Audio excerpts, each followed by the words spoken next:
कि सब देवताओं के भी परम देवता सर्वेश्वर भगवान श्री हरि ही एकमात्र आराध्य है। ना केवल आराध्य, सर्वाराध्य है, वे सर्वदा आराध्य है। किंतु इसके मतलब ये नहीं है अन्य जो देवता है ब्रह्मा, रुद्र इत्यादि देवताओं को अवज्ञा करना, उनको असम्मान करना, ये भी उचित नहीं है। इसलिए एकांतिक श्री कृष्ण भक्त कभी भी किसी देवताओं के प्रति अवज्ञा नहीं करते, उनके प्रति असम्मान का भाव नहीं रखते, क्योंकि अन्य देवे कबो नाही अवज्ञा करिवे। भगवान उसे कभी प्रसन्न नहीं होते हैं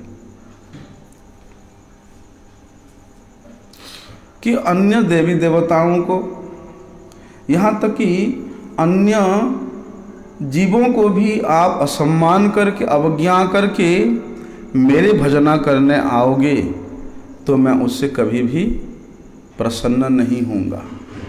क्योंकि भगवान कहते हैं कि मैं सब प्राणियों में, क्या चर क्या अचर, सब प्राणियों के हृदय में मैं विराजमान हूँ। तो मेरे भक्त सर्वत्र मुझे ही दर्शन करने के कारण कभी भी किसी का अवज्ञा असम्मान नहीं करता है। और विशेष रूप से देवता लोग तो मेरे अनुचर है, मेरे आज्ञावाहक है, उनका अवज्ञा करने से मैं कभी भी प्रसन्न नहीं होता हूँ। और विशेष रूप से ये भी देखा जाता है कि भगवान के साथ अगर प्रीति करना है, भगवान के साथ संबंध को मजबूत करना है, तो भगवान से संबंधित जितने भी वस्तु है, जितने भी व्यक्ति है, कभी भी किसी के प्रति द्वेष भाव नहीं रखना। क्योंकि जहां द्वेष होता है, जहां राग होता है, वहीं पर ही अपना एक सांसारिक विषय के प्रति जो आसक्ति अत्यधिक बढ़ जाता है। लेकिन भगवान कहते हैं कि मेरे प्रति, मेरे चरणों के प्रति, मेरे भक्तों के प्रति, मेरे धाम के प्रति, मेरे नाम के प्रति अगर तुम मनोभाव को युक्त करोगे तो मेरे प्रति तुम्हारा विशेष रूप से आसक्ति बढ़ेगा। क्योंकि मन तो वहीं लगता है जहाँ पर प्रेम होता है। इसलिए प्रेम अगर भगवान के चरणों में होगा, भगवान के प्रति होगा, तो हमारा मन अपने आप वहीं पर लग जाएगा। भगवद गीता में भगवान कहते हैं ना, मय्यावेश्य मनो ये माम नित्य युक्त उपासते, कि जहां मन लगेगा वहीं लगेगा जहां पर प्रेम होगा, और जहां पर प्रेम होगा वहीं पर आसक्ति होता है। जिसमें प्रेम होता है उसका चिंतन अपने आप होता है, चिंतन प्रयास करने की जरूरत नहीं पड़ता। प्रेम है मतलब चिंतन भी स्वतः होता है। लेकिन प्रेम तभी होगा नित्य युक्त उपासते, जो नित्य निरंतर भगवान के नाम, भगवान के धाम, भगवान के भक्त, भगवान के परिकर इनमें युक्त है, इनकी सेवा में जो नियुक्त है,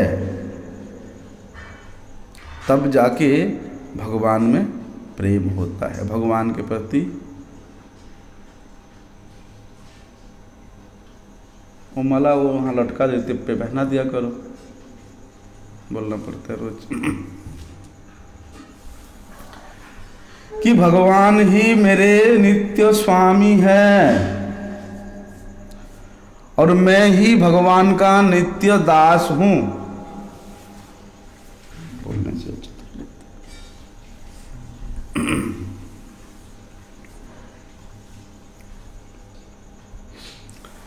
जब जीव इस संबंध में स्थित हो जाता है, जैसे संसार में देखा जाता है स्वामी और स्त्री, जब तक कोई कन्या का विवाह नहीं होता तब तक उसने कभी भी किसी का चिंतन नहीं करती। लेकिन जब विवाह होता है, विवाह के पश्चात उन स्वामी और स्त्री में एक ऐसा संबंध होता है जिस संबंध के कारण वही कन्या विवाह होने के बाद अपने आप को अपने पति के प्रति समर्पित रहती है। तो बोलो बर्तन बात में तो क्यों बैठेगा पाठ।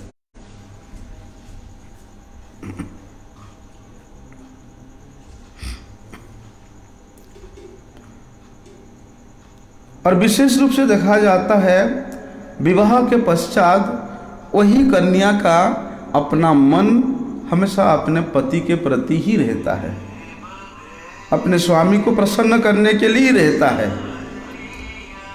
इसी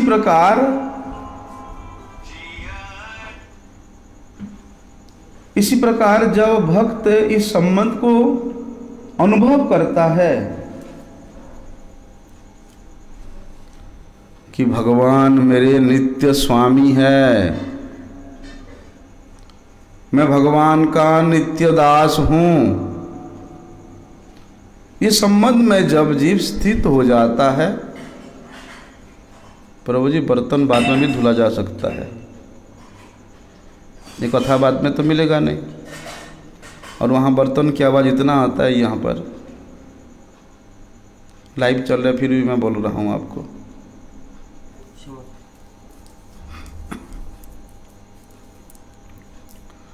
तो जहाँ पर स्वयं की दृढ़ता है,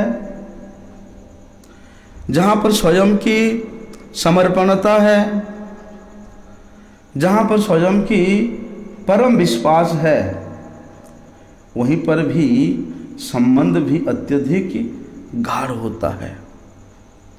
और जहाँ गाढ़ संबंध होता है वहाँ अपने सुख की भी कभी अभिलाषा नहीं होता। जिसके प्रति तुम इतना विश्वास रखते हो, इतना निष्ठा रखते हो, इतना दृढ़ता रखते हो, हमेशा उसको सुख देने के लिए तुम्हारा इच्छा होगा। इसलिए भगवान के प्रति स्वयं का दृढ़ उद्देश्य यही होना चाहिए कि मुझे भगवान के चरणों की सेवा प्राप्त करनी है। किसी भी परिस्थिति में हो, किसी भी स्थिति में मैं रहूं, मेरा उद्देश्य मात्र यही होना चाहिए कि मैं भगवान के चरणों की सेवा प्राप्त करूंगा। अगर इस उद्देश्य से साधक स्थित रहता है, विचलित नहीं होता है, तो उसका मन, उसका बुद्धि अपने आप भगवान के प्रति लग जाता है। क्योंकि ये दृढ़ता, ये निश्चयता एक ऐसे वस्तु है, एक ऐसे भाव है जो कि अपने इष्ट के प्रति या उस आराधक वस्तु के प्रति परिपूर्ण समर्पण होने के नाते उसका ही चिंतन हमेशा कराता है। कौन कराता है? ये दृढ़ता, ये निश्चयता। इसलिए मन में दृढ़ भाव होना चाहिए, निश्चित भाव होना चाहिए कि अगर मैं भगवान का नित्य दास तो हूं, इसलिए मेरा एकमात्र उद्देश्य है कि मैं मेरे नित्य स्वामी का सेवा को ही प्राप्त करूंगा। उन्हीं की सेवा के बगैर मैं और कुछ भी नहीं करूंगा। तो उसके मन, उसके बुद्धि हमेशा अपने लक्ष्य को प्राप्त करने में लगा रहता है। जैसे बच्चा बचपन से उसके माता पिता उसके दिमाग में भरते हैं कि बेटा तुझे इंजीनियर बनना है, तुझे इंजीनियर बनना है, और इंजीनियर बनने के लिए जो जो भी कोर्स है उसको पढ़ाया जाता है। तो उस बच्चा का उद्देश्य रहता है, दृढ़ता रहता है, निश्चयता रहता है, लक्ष्य रहता है कि मुझे इंजीनियर बनना है। और उस लक्ष्य को प्राप्त करने के लिए उसने जो परिश्रम करता है, उसने जो साधन करता है, उसने जो पढ़ाई करता है, उसका मन, उसका बुद्धि हमेशा उसी में ही लगा रहता है।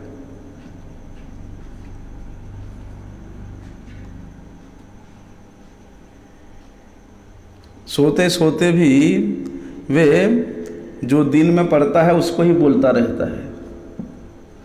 इसलिए मैंने ऐसे कई भक्तों को देखा, उनके ऐसे निश्चय जाता है कि वे लोग रात को सो रहे हैं, सोते सोते भी उनके हाथ चल रहा है, सोए हुए हैं, हाथ चल रहा है ऐसे ऐसे, और मन मन में हरे कृष्ण कृष्ण कृष्ण हरे हरे, हरे राम राम राम हरे हरे। दृढ़ता, यही निश्चयता, मन बुद्धि अपने आप वहां लगता है।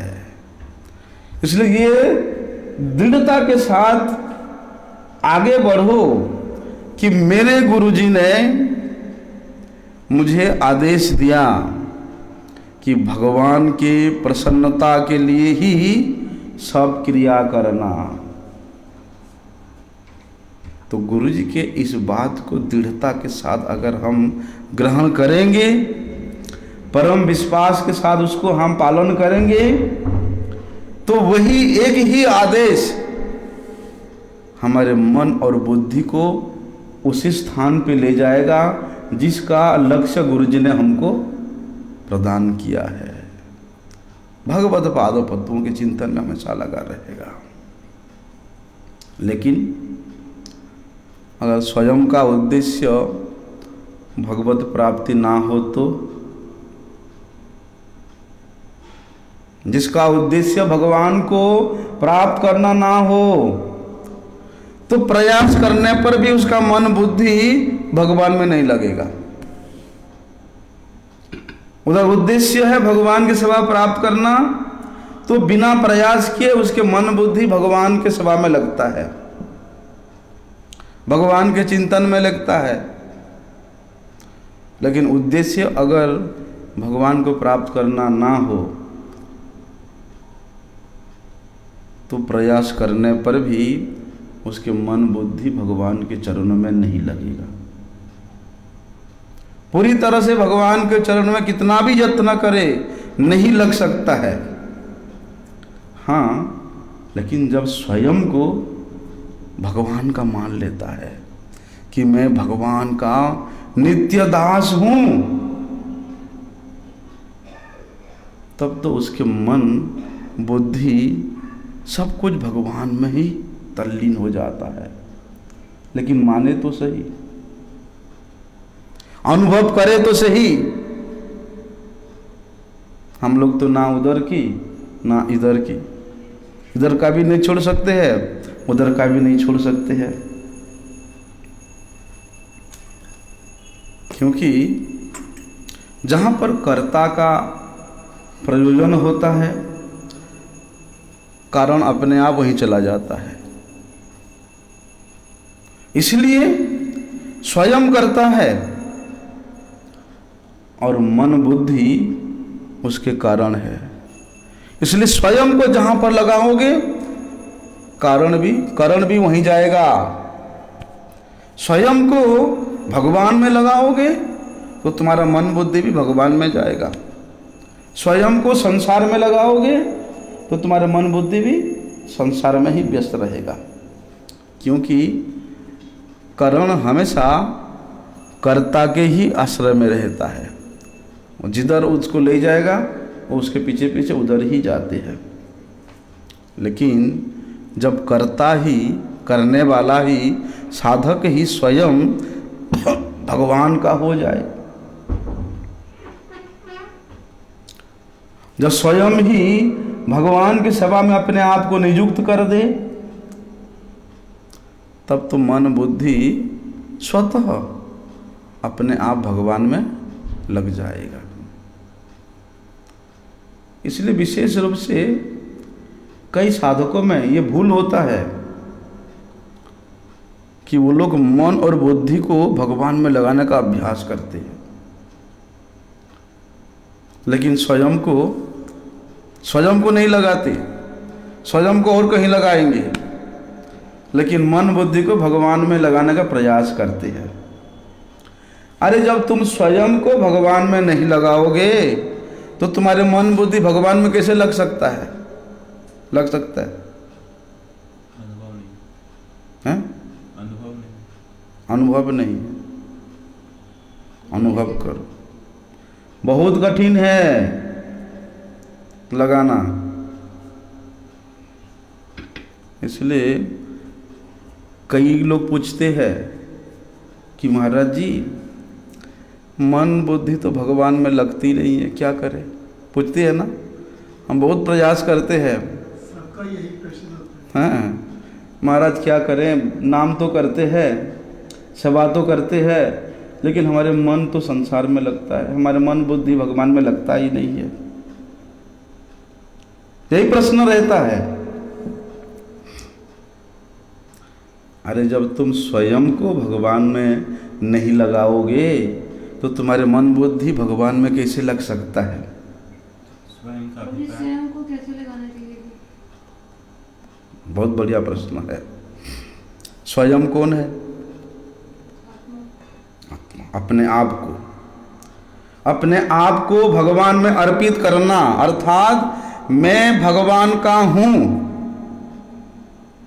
मतलब मैं भगवान का हूं, मतलब मैं भगवान के लिए ही करूंगा। मेरा उठना बैठना खाना पीना चलना फिरना बोलना सब कुछ भगवान के सुख के लिए होना, यही है स्वयं को भगवान में लगाना। अब जब नौकरी करते तो वो तो संसार की कर रहे होते हैं। देखो, कार्य क्षेत्र अलग है, कर्म क्षेत्र अलग है और आध्यात्मिक क्षेत्र अलग है। नौकरी कर रहे हैं या अपने गृह के कार्य कर रहे हैं, ऐसा सोच के आप समर्पित नहीं हो पाओगे या मैं नहीं कर पाऊंगा, अगर इस प्रकार का दुर्बलता मन में लाओगे तो फिर नहीं होगा। इसलिए भगवान कहते हैं कि कोई बात नहीं, तुम कर्म करते हो करो, लेकिन उन कर्मों के फलों के प्रति आशा मत करो, उसको तुम मेरे ऊपर छोड़ दो। तुम जो कुछ भी करते हो, यद करोसि यद जुहोसि यद अस्नासि यद तपस्सी इति कौन्तेय तत्कुरुष्व मदर्पणम, तो उसके फल को मुझे ही अर्पण कर दो, फिर तुम्हारे कर्म में किसी प्रकार का दोष नहीं रहता है। जिस प्रकार से अन्न में तो दोष रहता ही है, लेकिन जब वही अन्न को हम भगवान के चरणों में निवेदन करते हैं, अर्पण कर देते हैं, भोग निवेदन करते हैं, तो उसके सारे दोष मिट जाता है। इसी प्रकार कर्म में दोष होता है, लेकिन उन कर्मों के फल को भगवान को अर्पण कर दो, यही समर्पण है, यही समर्पण है। बोलते हैं ना, जहाँ पर अपना मन लगता है, बुद्धि लगता है, अर्थ लगता है, धन संपत्ति लगता है, स्वयं की आकृष्टता भी उधर की ओर होती है। गुरुजी कहते थे ना, whereas we are engage our mind, our intelligence, बोलते हैं ना, स्वयं की आकर्षण भी उधर की ही ओर जाएगा। ऐसे इसलिए उपासना का मतलब यही है कि स्वयं को, अपने आप को भगवान के चरणों में अर्पण कर देना। अर्पण करने के बाद अपना बोल के कुछ नहीं रहता, उसके बाद तो जो ग्रहण करने वाला है अर्थात भगवान, जिनके चरणों में हम अपने आप को अर्पण किए हैं, फिर तो मार बिराखवी जो इच्छा तुम्हारा, कि हे प्रभु मारो राखो, जो कुछ भी आपकी इच्छा वही करो, फिर अपना बोल के कुछ नहीं रहता है।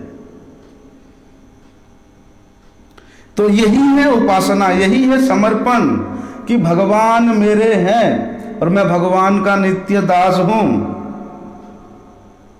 और अपने आप को भगवान को संपूर्ण रूपे समर्पित करने का मतलब भगवान के नाम का जप करना, चिंतन करना, ध्यान, सभा, पूजा, जो कुछ भी है शास्त्र विहित क्रिया कर्म, वो स्वतः भगवान के लिए ही होती है।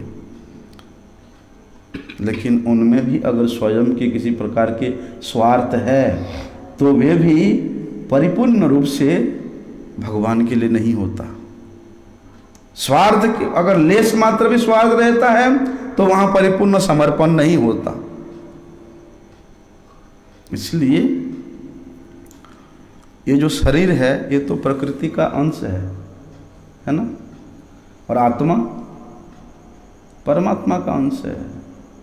शरीर प्रकृति का अंश है और जीव परमात्मा का अंश है। इसलिए प्रकृति के जो कार्य है, प्रकृतिगत जो वस्तु है, ये शरीर में क्या है, इंद्रियां हैं, मन, बुद्धि, अहंकार, ममता, राग, द्वेष, ये सब शरीर से ही तो होता है, आत्मा से नहीं होता। इसलिए प्रकृतिगत शरीरगत जितना भी वस्तुएं हैं उसके द्वारा स्वयं के लिए कोई कामना मत करो, स्वयं के स्वार्थ सिद्धि के लिए प्रयास मत करो। अगर उन इंद्रियों के द्वारा इंद्रिय अधिपति भगवान ऋषिकेश का सेवा करेंगे तो उन इंद्रियों का रहना सार्थकता है।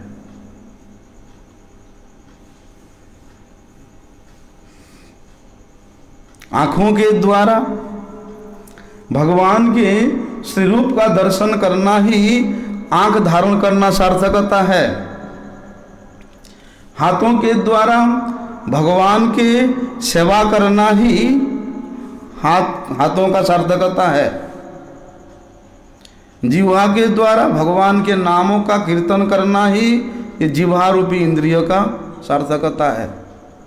कानों के द्वारा भगवान की महिमा का श्रवण करना ही कान होने का सार्थकता है। ऐसा इसलिए इस प्रकार के आसक्ति कब होगा, इस प्रकार के भाव कब होगा, जब जीव ये मान ले कि भगवान ही मेरा एकमात्र आराध्य है, श्री हरि ही एकमात्र मेरा आराध्य है। हरिरेव सदाराध्य, वे क्योंकि वे मेरे पालक है, वे मेरे स्वामी है, वे मेरे जनक है, वे मेरे जननी है, वे मेरे दैत है, वे मेरे तनय है। वे ही सब कुछ जब है तो इस संबंध में जब स्थित होता है जीव, तब अपने आप उसका प्रत्येक क्रिया मन के द्वारा हो, बुद्धि के द्वारा, शरीर के द्वारा, इंद्रियों के द्वारा हो, उसके प्रत्येक क्रिया फिर भगवान के लिए ही होती है, भगवान के प्रसन्नता के लिए होती है। और ये जो संबंध है ये नित्य संबंध है, इसको बनाया नहीं जाता, इसको मानना नहीं होता। जो नित्य है वो स्वतः सिद्ध है। चेतन के साथ जो नित्य संबंध है उस वास्तविक संबंध को जब हम भूल जाते हैं और शरीरगत संबंधियों को लेकर के हम फंस जाते हैं, तब हमारा मन बुद्धि अपने आप भगवान से हट करके शरीर संबंधियों के पास चला जाता है। फिर शरीर से वे क्या करता है, मन से बुद्धि से उन शरीरगत व्यक्ति द्रव्यों को प्रसन्न करने के लिए प्रयास करता है। जो संबंध वास्तविक नहीं है, नित्य नहीं है, अवास्तविक है, अनित्य है, जो एक दिन खत्म हो जाएगा, उसके लिए प्रयास करना उसका सर्वथा व्यर्थता को ही प्रमाणित करता है।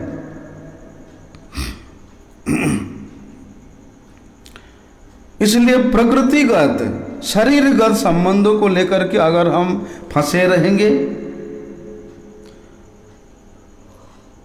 उसी संबंध को ही हम आवश्यकता समझेंगे कि नहीं नहीं अभी तो एक पुत्र हुआ है, अभी और एक पुत्र होना चाहिए, हाँ? ऐसे तो संबंध बढ़ता है। तो ये संबंध को हम जितना विस्तार करते जाएंगे, हमारे नित्य संबंध से हम उतना दूर हटते जाएंगे। भगवान से हमारा जो वास्तविक संबंध है, नित्य संबंध है, वो तब प्रकट होता है जब इस अवास्तविक संबंधों से हम हट जाते हैं, अपने आप को दूर करते हैं।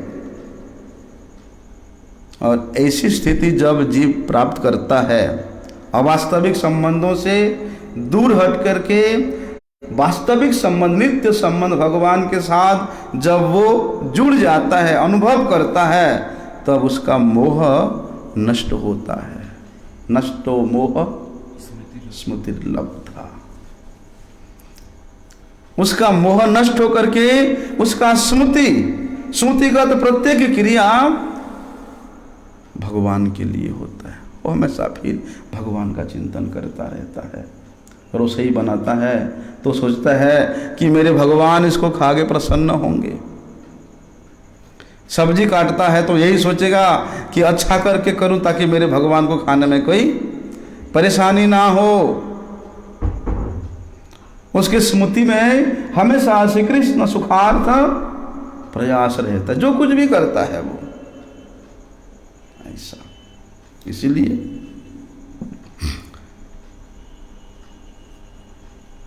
प्रकृति के सम्मुख रह करके, प्रकृतिगत जड़ता के संपर्क में रह करके अगर सुख भोग करने का इच्छा है, मैं और मेरेपन में सब कुछ भोग प्राप्त करने का इच्छा है,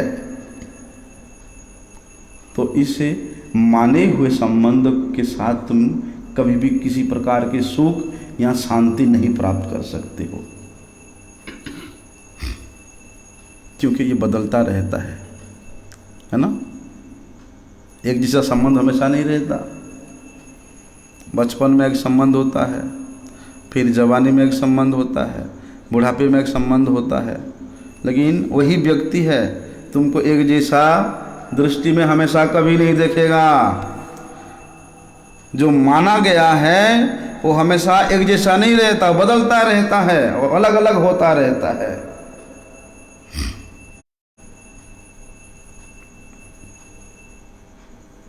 इसलिए जो विजातीय शरीर है, विजातीय संबंध है, वो कभी भी सजातीय जैसा आनंद प्राप्त नहीं करता, सजातीय जैसा रस प्राप्त नहीं करा सकता है।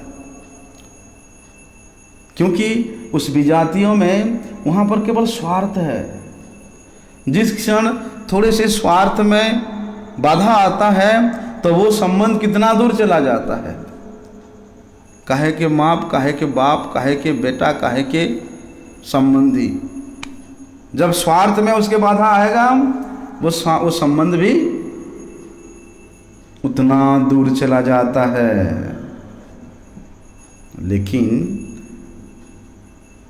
चेतन का और नित्य वस्तु आत्मा का जो संबंध है परमात्मा के साथ, वो वास्तविक संबंध को पहचानना ही, उस संबंध को पहचानने के लिए, उस संबंध को अनुभव करने के लिए ही भगवान कृपा करके हमको इस मनुष्य शरीर प्रदान किया।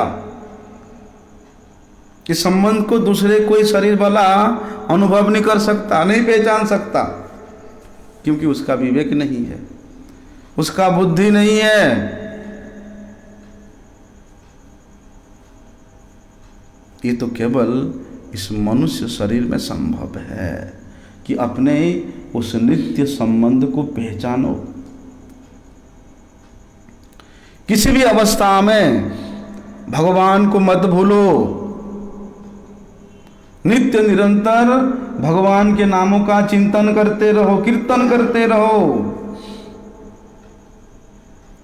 फिर उठते बैठते चलते फिरते खाते सोते जगते प्रत्येक अवस्था में उसका भगवत चिंतन होगा, भगवत स्मरण होगा। लेकिन उस संबंध में स्थित तो हो, उस संबंध को अनुभव तो करो। और उस संबंध को अनुभव करने के बाद फिर ये तमाम संबंध अपने आप दूर चला जाता है। लेकिन जिस साधक का उद्देश्य सांसारिक वस्तुओं को संग्रह करने का होता है और उन वस्तुओं से सुख प्राप्त करने का इच्छा होता है, वे व्यक्ति कभी भी भगवान को प्राप्त नहीं कर सकता। बोलते हैं किंचित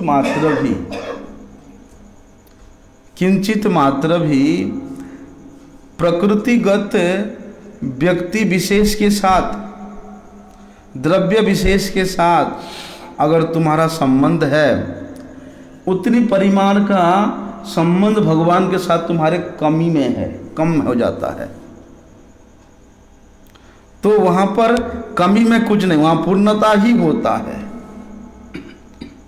भगवत भक्ति के साम्राज्य में परिपूर्ण समर्पण होता है, थोड़ा मोड़ा समर्पण नहीं। अगर तुम्हारा इधर भी भोग करने का इच्छा है और उधर भी भगवत प्राप्ति करने का इच्छा है, तो गुरु जी कहते हैं ना, जहाँ काम तहाँ नहीं राम, कि रवि रजनी नहीं मिले एक ठाम। कि भैया ऐसे तो नहीं हो सकता है, तुम संसार का भोग भी करोगे और भगवान के प्राप्ति भी करोगे, ऐसा असंभव है। कि एकमात्र भगवान को ही प्राप्त करना है, इस उद्देश्य को लेकर के अपने संबंध को अनुभव करो। ठीक है, मैं भगवान का दास हूं, ठीक है, भगवान मेरे नित्य स्वामी, ठीक है,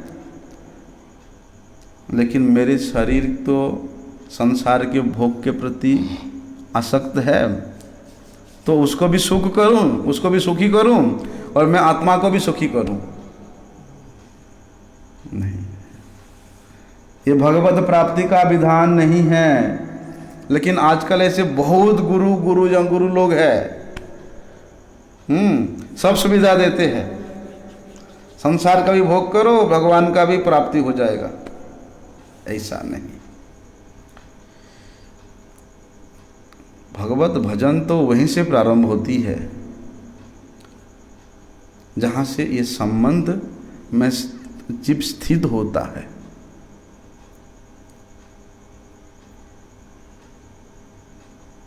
उस युवती का तभी उसका संसार में प्रवेश होता है जब उसका विवाह होता है। उसी प्रकार श्रील गुरुदेव हम लोगों को क्या करते हैं, कि तुलसी माला दे करके भगवान के चरणों में अर्पित करते हैं, अर्पण करते हैं। उस युवती का माता पिता जिस प्रकार से कन्यादान करते हैं, उसके संसार को बढ़ाने के लिए विवाह करके, उसी प्रकार गुरुदेव भी आश्रित जनों को तुलसी का माला देकर के भगवान के चरणों में समर्पित करते हैं। इसलिए उद्देश्य कि भगवान का सेवा करेगा, भगवान का भजन करेगा, इसी उद्देश्य को लेकर के वे करते हैं। इसलिए श्रद्धा या परया पीता स्ते में युक्त तमो मता। जय हो संत भगवान, जय हो जय हो, धन्यवाद प्रणाम, जय हो।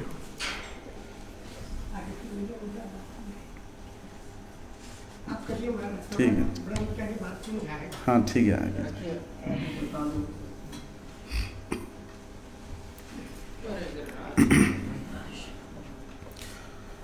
तो साधक जब इस संबंध को पहचानता है, इस संबंध को अनुभव करता है, तब उसका प्रत्येक क्रिया केवल भगवान के सुख के लिए ही होता है। महाराज आसन में बैठो ना।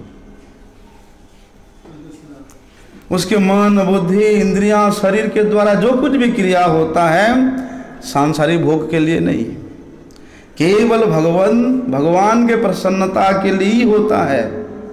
अगर वे कोई वस्तु की संग्रह भी करता है, उद्देश्य होता है केवल भगवान के सेवा में नियोजित करने का।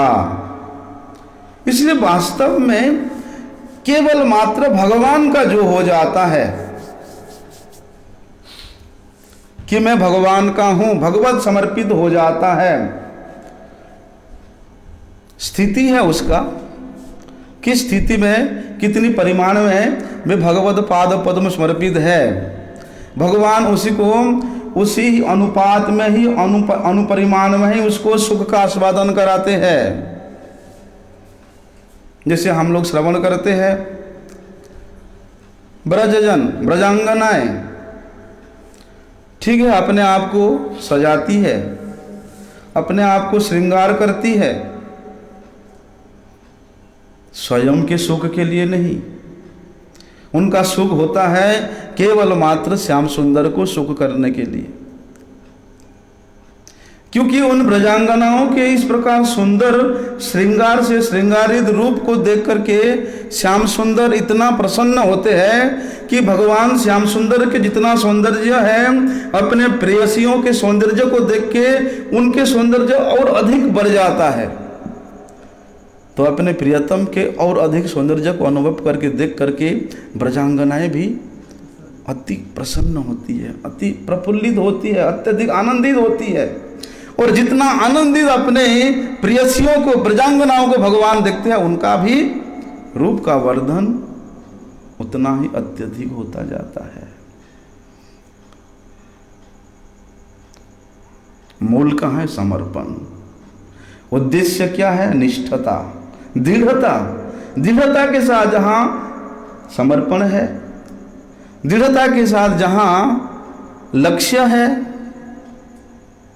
वहां पर मन और बुद्धि, शरीर के द्वारा जो कुछ भी क्रिया होता है वो केवल भगवान के लिए ही होता है।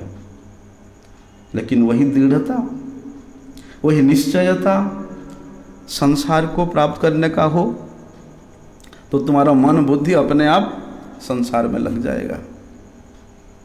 एक ही वस्तु है, लगाना चाहिए, लेकिन जो बुद्धिमान है उसको श्रेष्ठ वस्तु प्राप्त करने के उद्देश्य से लगाएगा।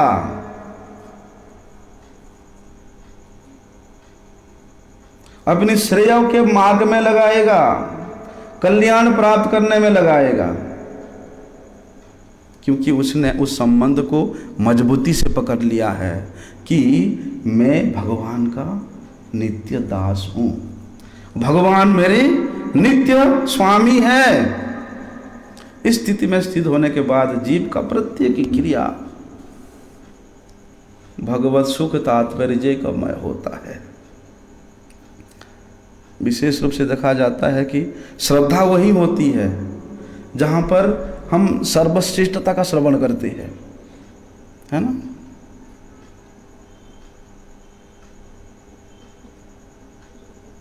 वैष्णवों के मुख से, गुरुजनों के मुख से जहाँ से सर्वश्रेष्ठता का श्रवण करते हैं, हमारी श्रद्धा वही होती है। लेकिन गुरुजन सर्वश्रेष्ठता का श्रवण भी उसी अनुपात में कराते हैं कि सामने वो किस अधिकारी है। जिस प्रकार से ब्रज के अनुरागमयी जो रागानुगा भक्ति है, रागात्मिका भक्ति है, वो सर्वश्रेष्ठ श्री कृष्ण सुख प्राप्त कराता है। लेकिन उस रागात्मिका भक्ति को, रागानुगा भक्ति को, उस माधुर्यमयी भक्ति को श्रवण करने का अधिकार किसका है? क्योंकि अधिकार का निर्णय केवल गुरुजन ही कर सकते हैं। हमारे में अधिकार निर्णय करने का कोई सामर्थ्य नहीं है। इसलिए अधिकार निर्णय के अनुसार संघ होता है। अपने भी इतना सामर्थ्य नहीं है कि हम कौन कनिष्ठ है, कौन उत्तम है, कौन मध्यम है, उसका निर्णय कर सकते हैं। इसलिए गुरुजन ही साधक को उस प्रकार के संग में प्रवृत्त कराते हैं जिस प्रकार का उसका अधिकार है, और उसी अधिकार में स्थित होकर के स्वे स्वे अधिकारे स्थिता सगुण परिकीर्तित, वही गुण में स्थिर होकर के वे फिर अपने लक्ष्य को प्राप्त करता है। इसलिए वास्तव में देखा जाता है जहाँ पर सर्वश्रेष्ठता है वहीं पर ही श्रद्धा होती है, और जहाँ श्रद्धा होती है हमारी बुद्धि भी वहीं पर ही लगता है। श्रद्धा नहीं है, जबरदस्ती आप वहाँ पर बुद्धि को नहीं लगा सकते हो, इधर उधर भागेगा। श्रद्धा का मतलब क्या है? सुदृढ़ विश्वास। सुदृढ़ विश्वास जहाँ है वहीं पर ही हमारा बुद्धि भागेगा, निष्ठा जहाँ है। इसलिए उस बुद्धि के द्वारा जहाँ पर परम श्रद्धा है, उस श्रेष्ठ वस्तु में परम श्रद्धा होने के कारण बुद्धि वहीं लगता है, और बुद्धि वहाँ स्वाभाविक रूप से अपनी प्रत्येक क्रिया को कराता है उस सर्वश्रेष्ठ वस्तु के सुख के लिए। यही है उपासना, यही है साधक की साधना, कि अपने शरीर के द्वारा, मन के द्वारा, इंद्रियों के द्वारा ऋषिकेश भगवान का सेवा करना ही साधना है, उपासना है। और इस सिद्धांत से वे साधक का विचलित नहीं होता जो साधक का श्रद्धा उस श्रेष्ठतम वस्तु में परिपूर्ण रूप से हो गया है। उसको कितना भी विचलित करने का प्रयास करो, वो कभी भी विचलित नहीं होगा। और जहाँ पर प्रेम होता है मन तो अपने आप वहीं पर लगता है। प्रेम से मन कभी विचलित नहीं होता। परिक्रमा कर रहे हैं, प्रसाद पाके जाना, अभी तो हो गया भोग।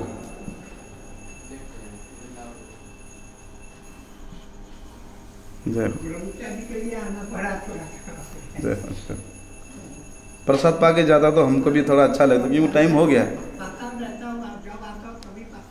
तो अभी भी तो पाने का टाइम हो गया। थोड़ा थोड़ा दूध पी लीजिए,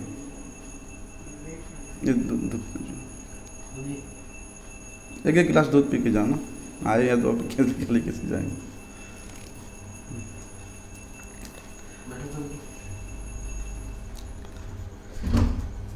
तो जहाँ प्रेम होता है मन वहाँ लगता है, और मन जहाँ लगता है श्रद्धा भी वहाँ होता है, बुद्धि भी वहीं होती है। इसलिए अपने मन को हमेशा भगवान के चरणों में लगाना चाहिए। आगे का विषय हम कल श्रवण करेंगे। वांछा कल्पतरुभ्यश्च कृपा सिंधुभ्यैव च पतितानां पावनेभ्यो वैष्णवेभ्यो नमो नमः। कौन सा ग्रंथ कर रहे हो आप? हैं?